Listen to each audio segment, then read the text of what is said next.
The day aliens realized humans were real and totally unstoppable. The station floated at the edge of neutral space like a cold metal island. It had no flag, it belonged to no one. That was why both sides had agreed to meet there. The Kynthian collective had used it before many times with many species. The meetings always ended the same way. A smaller, weaker civilization signed the papers. The collective got what it wanted. Everyone called it diplomacy. Ambassador Velkar arrived 3 hours early. He liked to be settled before the other side walked in. He liked to already be sitting, already be calm, already be control of the room before the first word was spoken. He had done this for 30 years. He was very good at it. He sat at the head of the long curved table and reviewed his notes one more time. And the species was called human. They came from a single planet in a quiet corner of the galaxy. Their civilization was young by any standard that mattered. They had faster than light travel, but only barely. They had weapons, but nothing that would trouble a Kynthian warship. Their population was large but spread thin. They had no allies out here, no treaties, no protection. The briefing file used the word primitive 3 times. Velkar thought that was probably one time too few.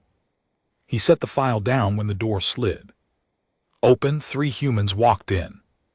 The one in front was a man of average height with a steady walk and dark eyes that moved across the room the moment he entered, taking everything in without making a show of it. His uniform was plain and dark.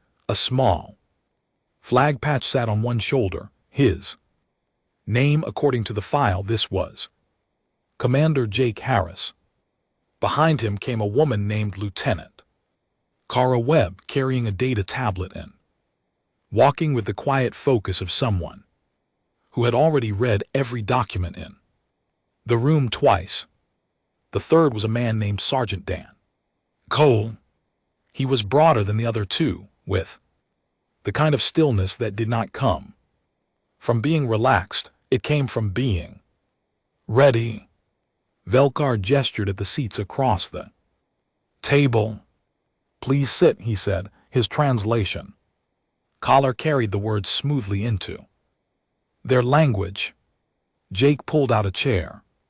He turned it slightly before sitting, angling himself so he could see both the table and the door. He did not look at the gesture as a power move. He simply looked like a man who always knew where the exits were. He folded his hands on the table and waited. Velkar had expected fidgeting. Most species fidgeted at this table. Their delegates would arrange and rearrange their documents, pour water they did not drink, glance at their advisors too often. It was a sign of anxiety, and anxiety was useful.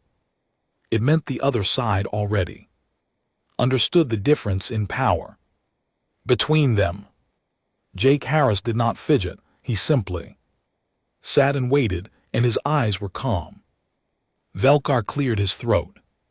"The Kynthian collective has reviewed your species' request for formal recognition within our governance framework. We have found your civilization to be at an early stage of development. Integration into the collective would bring your people significant advantages: trade access, medical technology, infrastructure, support, most importantly protection under collective law." Jake nodded once. Then, and what does the collective want in return? Compliance with collective law and governance, a standard taxation arrangement, and military contribution when called upon by the council.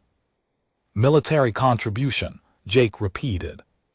Service, yes, It is standard for all integrated species. You mean conscription? Velkar paused for just a moment. We mean contribution to collective security. Jake looked at Kara. She did not look up. From her tablet, he looked back at the ambassador. I want to make sure I understand you correctly. You are asking us to give up our right to self-governance, pay taxes to a council we have no seat on, and send our soldiers wherever that council decides, in exchange for the significant benefits I described, yes. And if we decline? Velkar folded his hands. Sir, then the offer changes. Changes how? It becomes less of an offer. The room was very quiet for a moment.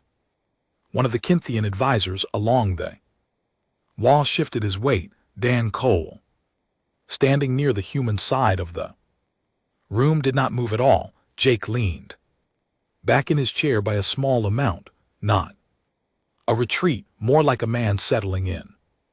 Ambassador, I appreciate your time, and I want to be honest with you. We came here in good faith because we believe in talking before anything else. We are open to agreements. We are open to trade and shared security and building something real between our peoples, but we are not going to sign anything that takes away our right to make our own decisions or that sends our Velkar studied him. The words were direct, not angry, not desperate, just clear. Then he had heard versions of this speech before from other species. It was usually the last show of pride before the reality of the situation became too heavy to ignore. You are brave, Velkar said. Or perhaps you are simply not yet aware of what the alternative looks like. We are aware, Jake said. We just believe there is a better option than the one you have described. Velkar slid a data chip across the table. The full terms are on that. You have 48 cycles to review them. After that, the council will expect a response. Jake picked up the chip. He looked at it for a moment, then set it beside his folded hands. We will review everything carefully. See that you do. Velkar let a thin smile cross his face. It was the smile of a man who had done this many times and already knew the ending. I have 48 cycles is generous. I suggest you use them well. Jake stood. He buttoned the top button of his jacket, which had been open, and he nodded. Thank you for meeting with us. He turned and walked toward the door. Kara fell in beside him. Dan Cole was the last one through. He glanced back, once not at Velkar, but at the room itself, measuring it the way a soldier measures a space. Then the door slid shut and they were gone. Velkar sat for a moment in the quiet, then he turned to his chief advisor. Thoughts? The advisor tilted his head. Standard resistance posture. They will review the terms, find that there is no realistic alternative, and return within the 48 cycles with some small modifications. They want on paper so their council can claim a partial victory. We grant 1 or 2 minor points. They sign. It is done. Velkar nodded. That was how it always went. He picked up his own notes and began writing his log entry for the session. He described the human delegation as cooperative in tone, but unrealistic expectation. He noted that a single standard fleet demonstration near their outer colonies would likely accelerate compliance if the 48 cycles produced no agreement. He marked the mission status as pending and set the file aside. He did not notice as he wrote that no one on his side of the table had been able to make Commander Jake Harris blink. He did not think it was important. He would think about it later, much later, when everything had already changed, and he would remember that calm and wonder, how he had looked at it and seen nothing at all the day aliens realized humans were real. The end totally unstoppable. The 48 cycles passed slowly on the station. The Kinthian staff went about their routines. The advisors filed reports.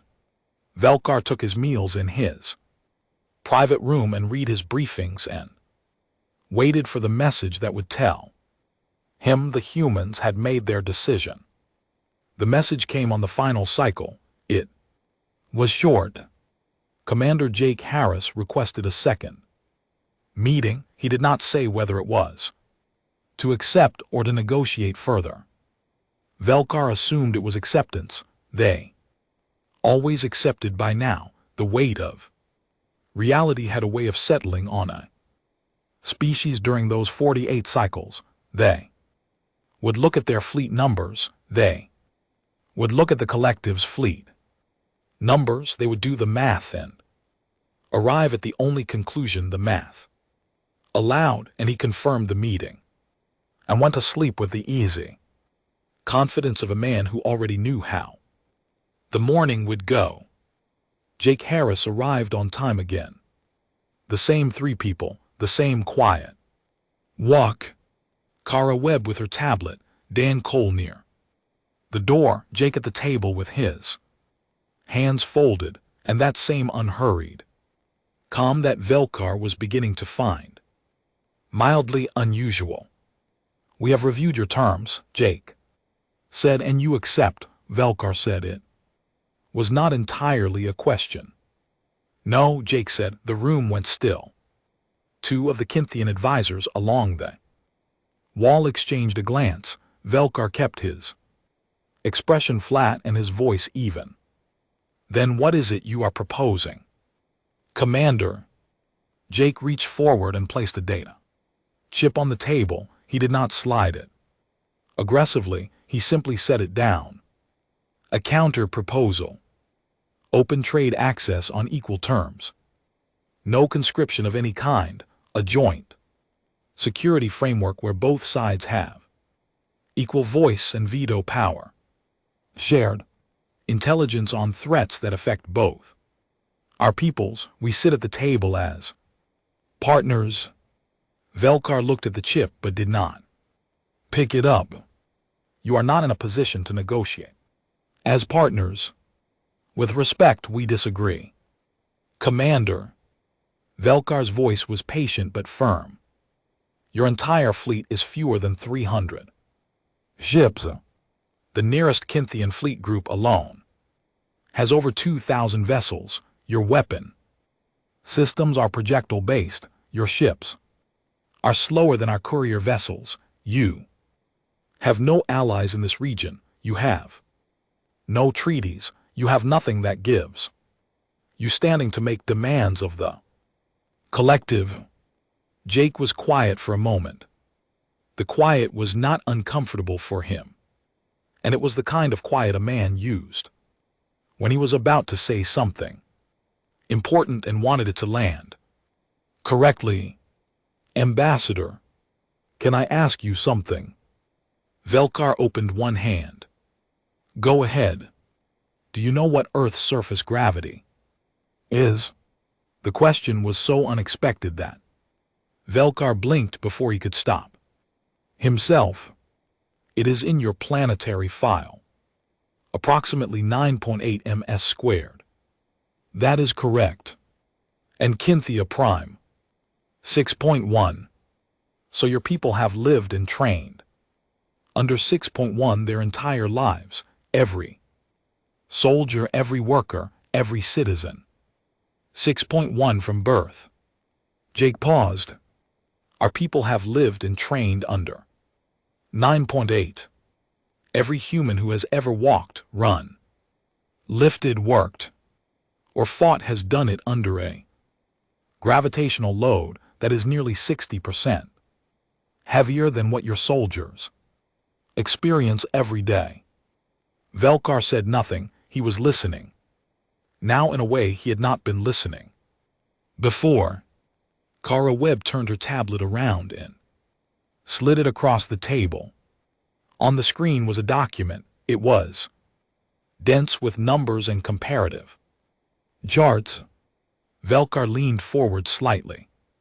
The document showed human biological data alongside 6 other species that were already part of the collective's military structure, bone density, muscle fiber composition, recovery time after injury, pain response thresholds, cardiovascular output under sustained effort, fatigue timelines measured in hours of continuous high-intensity activity. The human numbers were not just different, nay, they were different in a way that made the Kinthian advisor too. Velkar's left stand up slightly from his chair to get a closer look. What are we looking at? Velkar asked. You are looking at what happens when a species spend hundreds of thousands of years evolving on a high-gravity world, full of things that we're trying to eat them. Jake said, you are looking at bone structures dense enough that human soldiers can take impact forces that would shatter the limbs of 3 of the 6 species on that list. You are looking at a cardiovascular system that can sustain high output for hours longer than anything the collective has seen from comparable body mass species.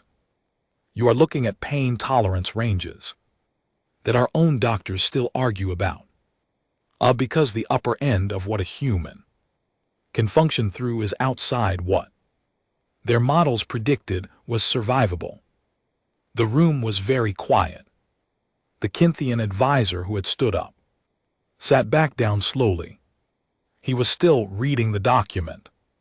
This is not a threat, Jake said. I want to make that clear. We are not sitting here trying to scare you. We are sharing information because we believe that if you understood what you were actually looking at when you looked at us, this conversation would go differently. He leaned forward just slightly.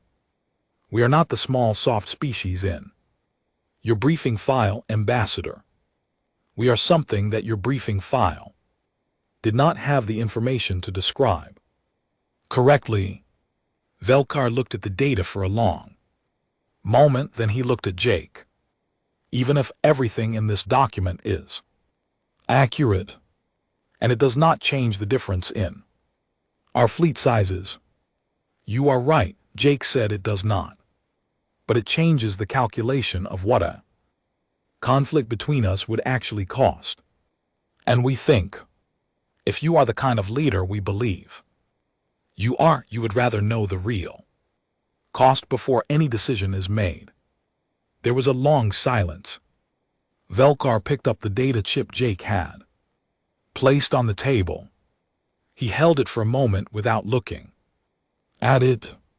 I will review your counter proposal, he said. That is all I am committing to at this time. That is all we are asking, Jake said. They left the same way they always did, quietly, without looking back.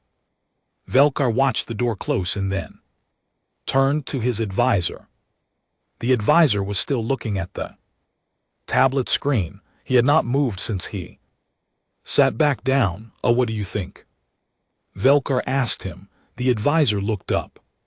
I think, he said slowly, that we did not read their file carefully enough. Velkar took the tablet and looked at it again. He stayed with it for a long time. Outside the viewport, stars drifted past in the slow rotation of the station. Somewhere far beyond them was a quiet planet with an unremarkable sun and apparently a surface that had been building something extraordinary for a very long time without anyone out here knowing about it. He set the tablet down and reached for the counter proposal chip. He told himself he was only going to glance at it. He read it 3 times. The day aliens realized humans were real and totally unstoppable. Nobody planned what happened on Cycle 6. It did not come from any order or strategy. It was not an escalation that either side had arranged. It started with a young officer making a bad decision on a patrol route, and it ended with a piece of camera footage that changed everything. The Kynthian patrol vessel was running a standard route near the outer edge of the neutral zone when it picked up a signal from a human survey ship. The survey ship was small, built for mapping and data collection. It had no weapons. It was crewed by 3 people, a pilot, a systems officer, and 1 security observer who had come aboard as part of the diplomatic mission. The security observer was Sergeant Dan Cole. The patrol captain's name was Gret Vore. He was young, ambitious, and not entirely familiar with where the neutral zone boundary actually ran on that particular approach angle.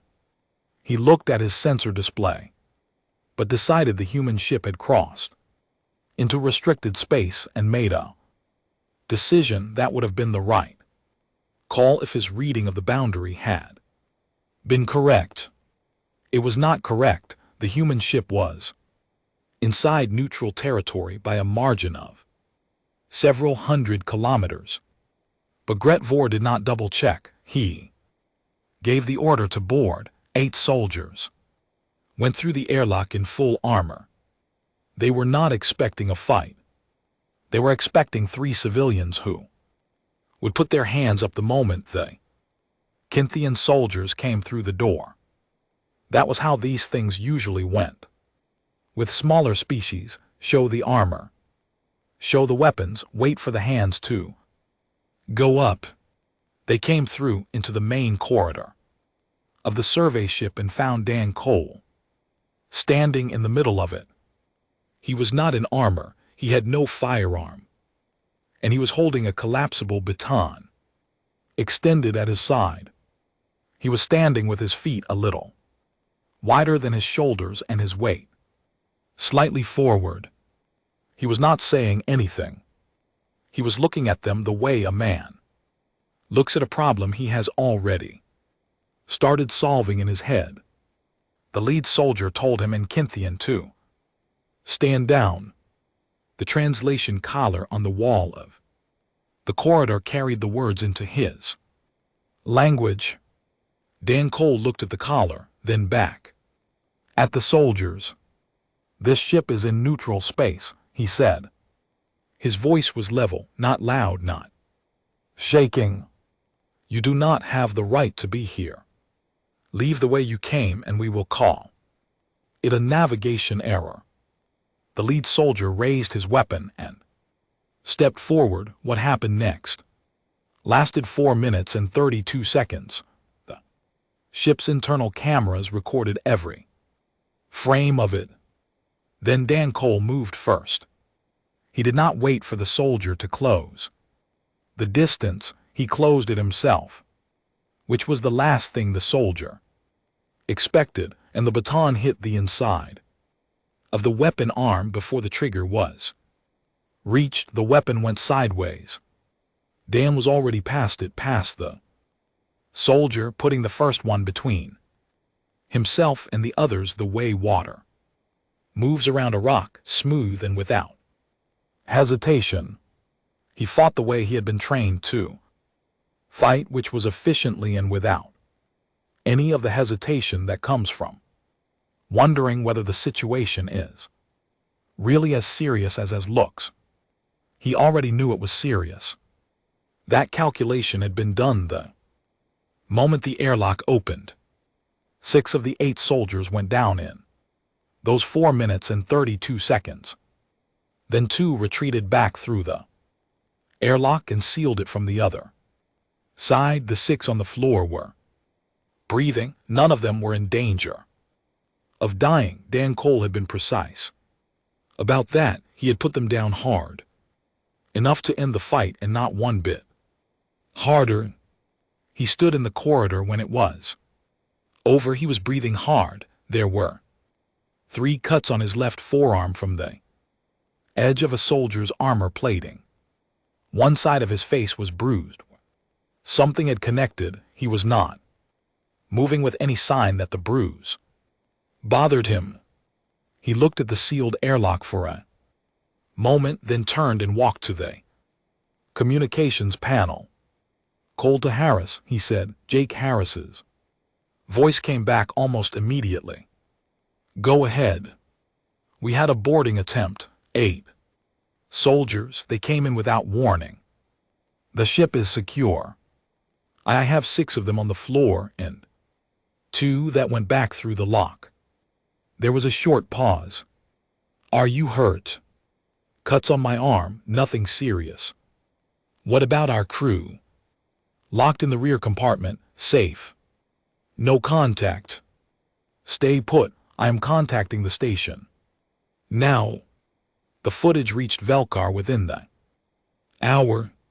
He watched it in his private room, with his door closed and no advisors present. He watched it once all the way through without stopping. Then he went back to the beginning and watched it again, this time pausing at several points to study the motion more carefully. Then he called his chief military advisor and had him come to the room. The advisor watched it twice without saying a word. When it finished the second time, he stood there in the quiet and stared at the still image on the final frame, that which showed Dan Cole standing alone in the corridor with 6 armored soldiers on the floor around him.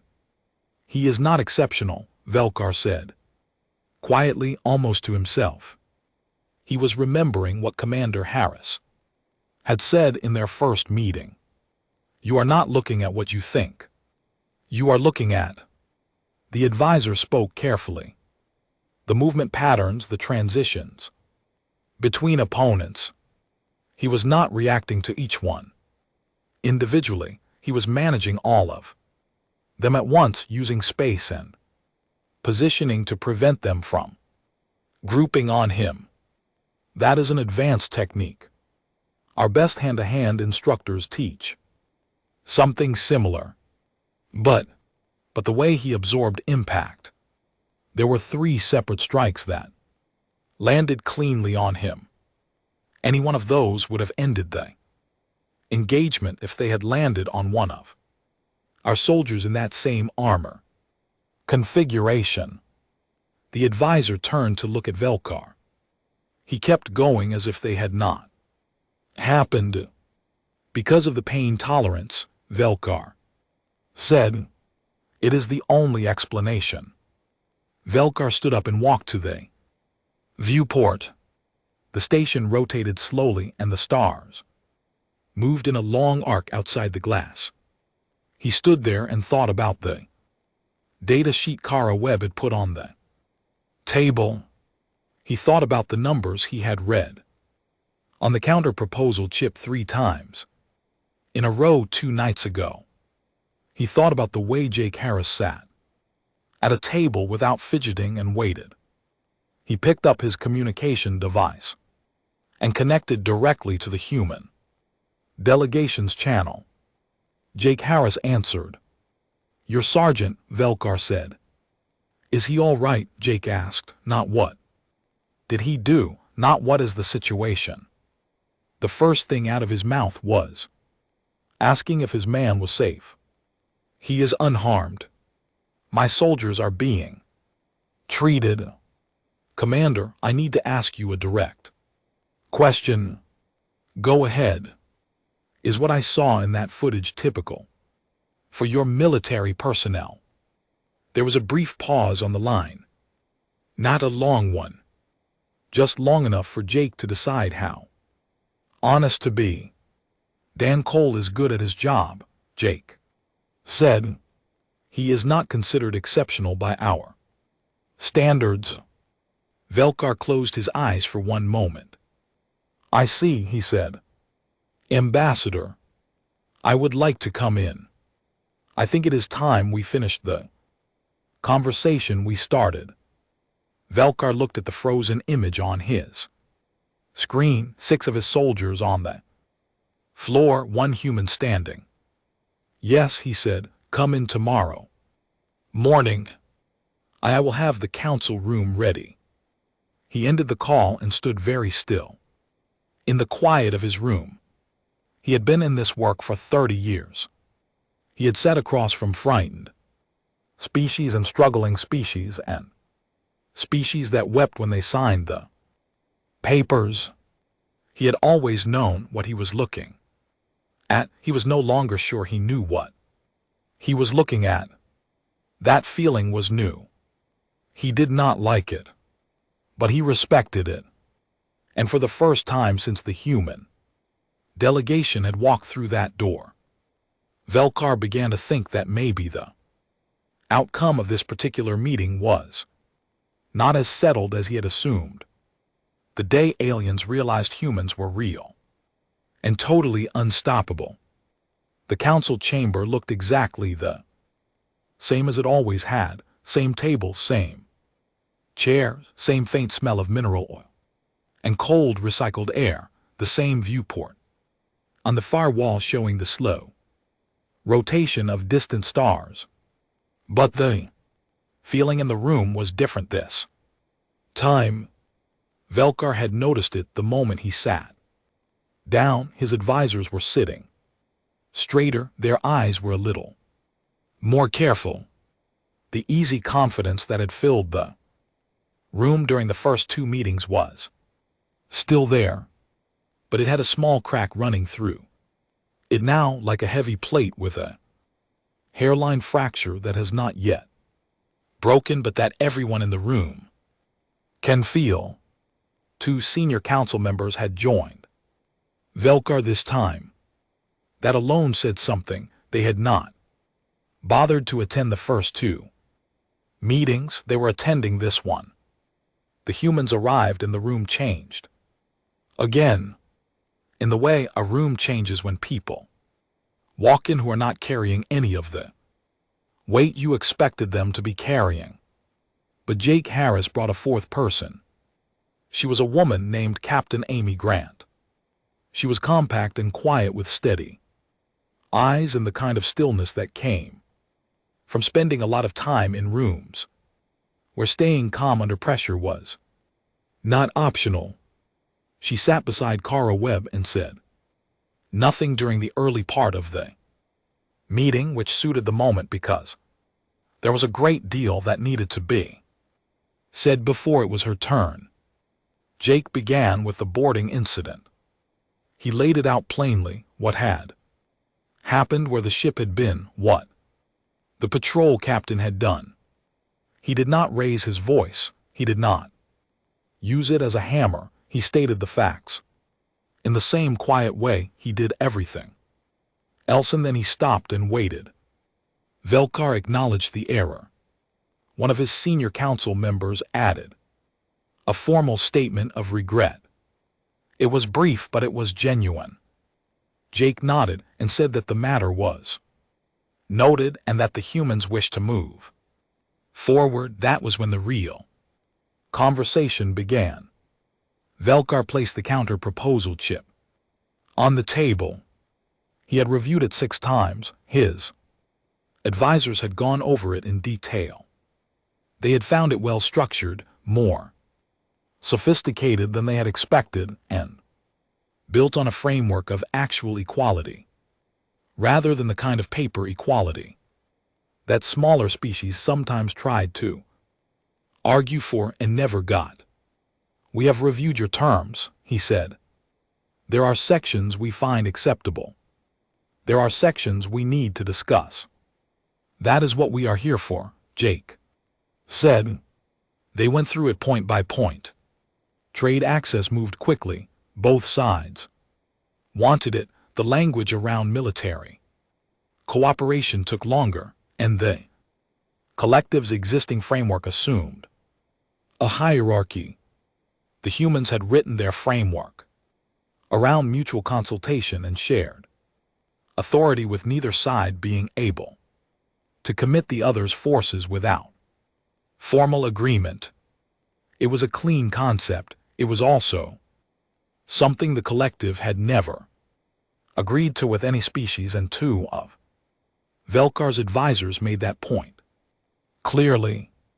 Jake listened to the objection and then said calmly that the reason no other species had asked for it was probably because no other species had been in a position to ask for it and have it make sense to both sides. He said it without arrogance. He said it the way a person states a fact about the weather.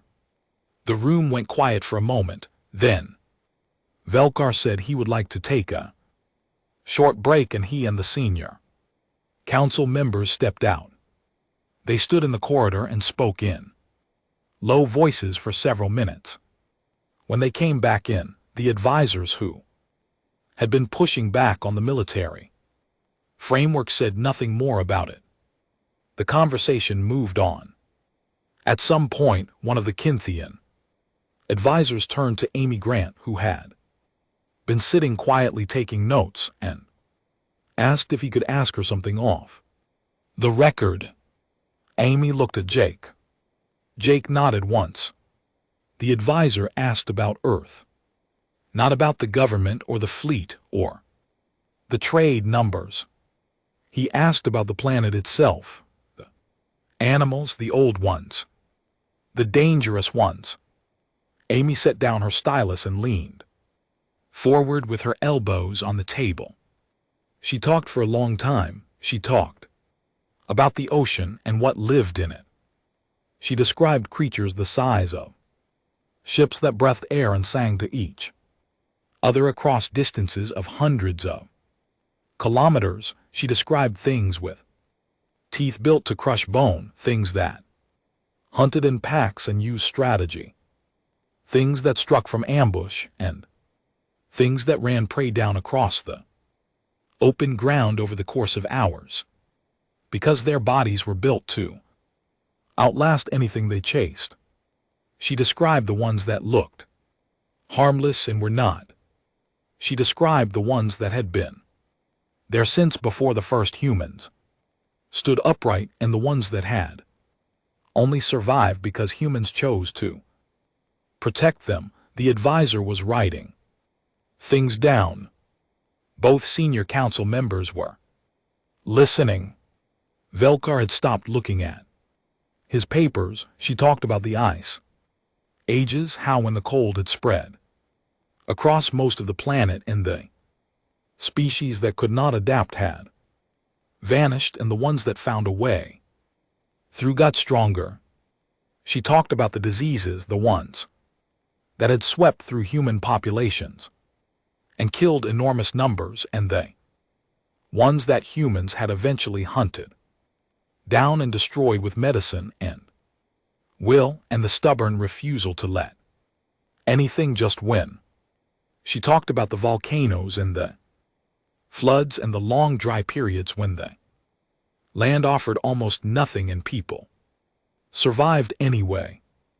You do not think of your world as a dangerous place, one of the senior council members said quietly when she paused. Amy considered that.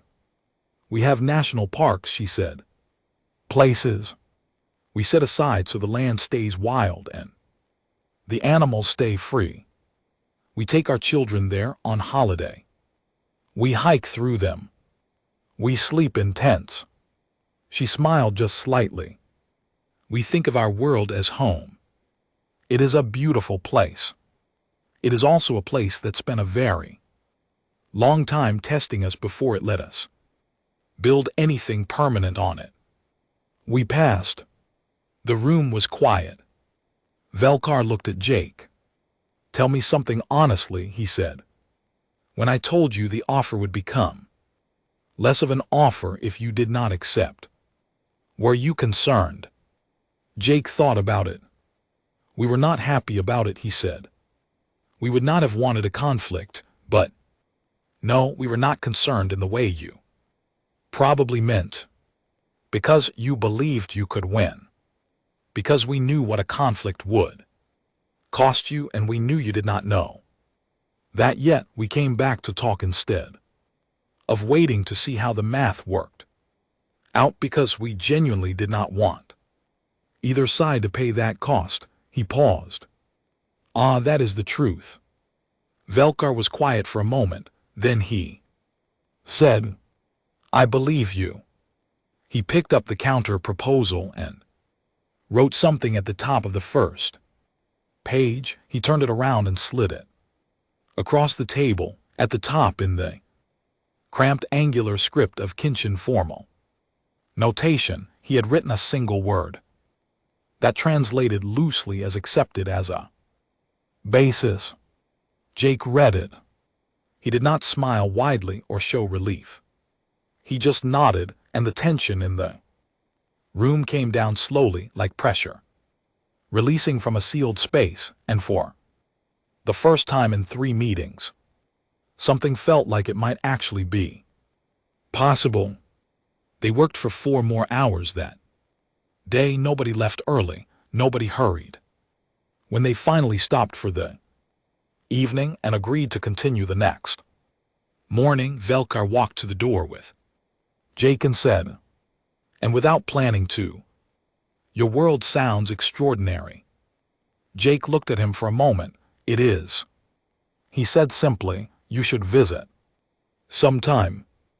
Velkar watched him walk down the corridor and thought that perhaps he would. The day aliens realized humans were real and totally unstoppable.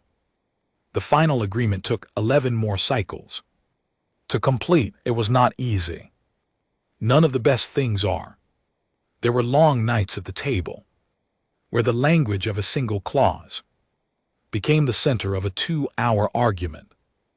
There were moments when both sides went quiet, and the quiet stretched so long that the station's ventilation system became the loudest thing in the room. There were 2 occasions when Kara Webb set her tablet down very deliberately and said nothing, and Jake Harris leaned forward and spoke in a low, very direct voice that brought the conversation back from the edge and into workable ground. Again, no one on the Kinchin side ever asked what he said in those moments because the effect was clear enough. The conversation continued. Velkar's senior council members pushed back hardest on the joint veto clause. They had never agreed to anything like it. They had sat across from over 40 species of this kind of table, and the collective had never given any of them true veto over collective military action. It went against the entire structure of how they worked. Jake did not argue. He did not get frustrated. He explained the same point in slightly different language each time they raised it, patiently, as if he had all the time in the universe. He said that the clause was not about limiting the collective, and it was about building something neither side could break alone, which made it worth more than any arrangement held together only by the threat of force. He said that what they were building here was not a leash, it was a foundation. On the 9th cycle, the senior council members stopped pushing back on the veto clause. The taxation section was easier. The humans had brought a detailed economic analysis showing trade projections over a 10-year window, and the numbers were genuinely good for both sides. Kara Webb had built the document, and she walked through it with a precision and patience that eventually won even the most skeptical Kinchin economic advisor, who by the end of the session was asking her questions about Earth's manufacturing infrastructure with the focused interest of someone who has just realized they may have significantly underestimated the size of a market. Dan Cole spent most of those 11 cycles in the station's gymnasium or walking the corridors. He was not needed at the table. That was not his role. But word had gotten around after the incident on the survey ship and the Kinchin. Soldiers stationed on the level above the gymnasium had developed a habit of gathering at the observation window that overlooked the main floor each morning. They watched Cole run his routines. They watched him move through training drills, alone, working with the collapsible baton or just with his hands and feet against the heavy resistance bags bolted to the wall, and they did not say anything, they just watched.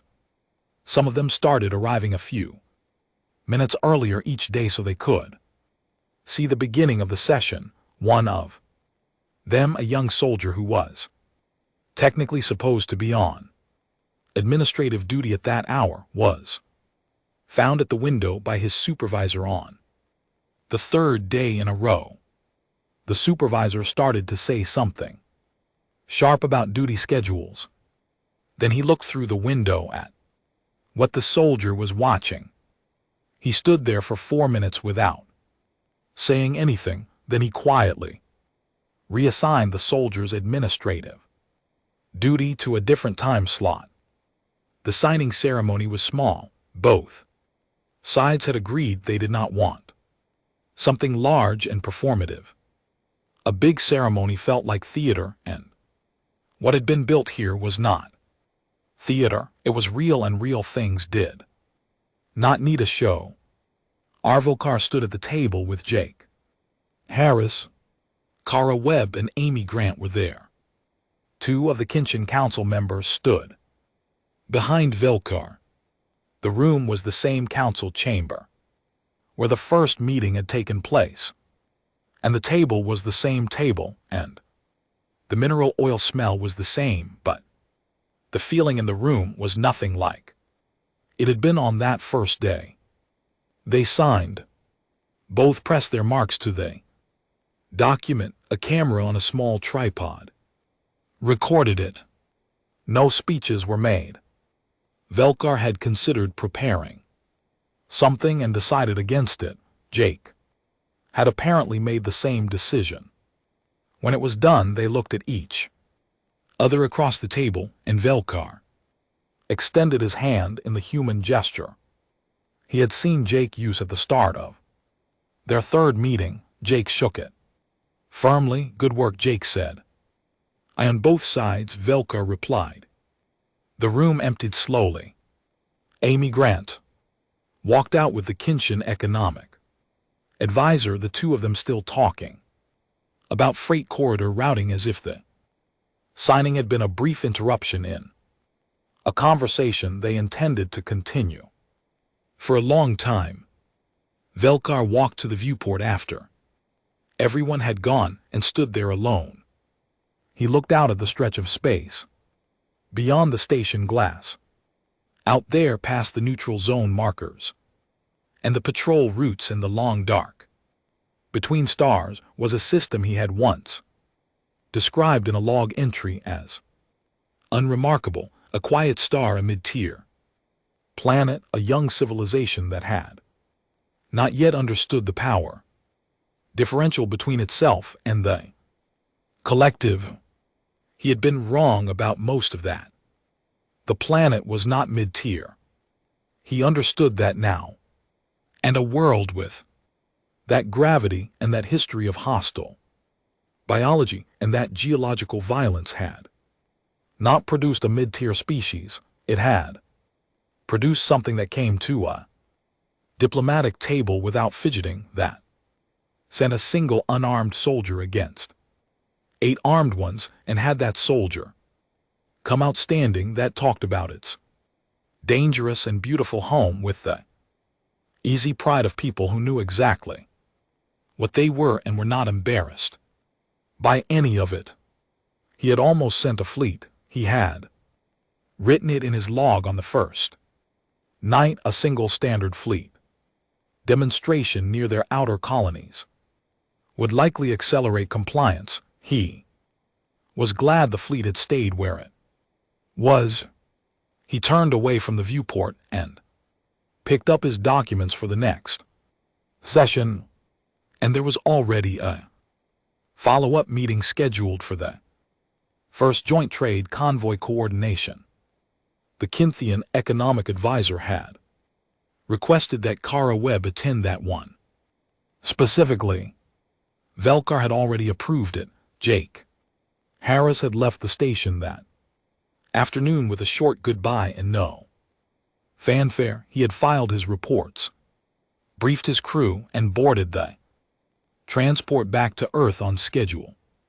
From what Velkar understood of human culture, he would probably write a summary for the diplomatic record and then take a few days off before the next thing began.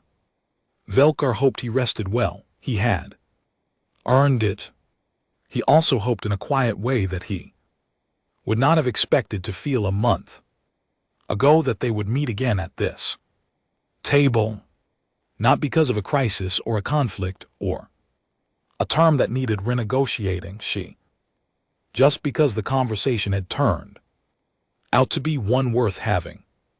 Out beyond the station in the slow dark, between stars, the first joint human Kynthian trade convoy was already being planned.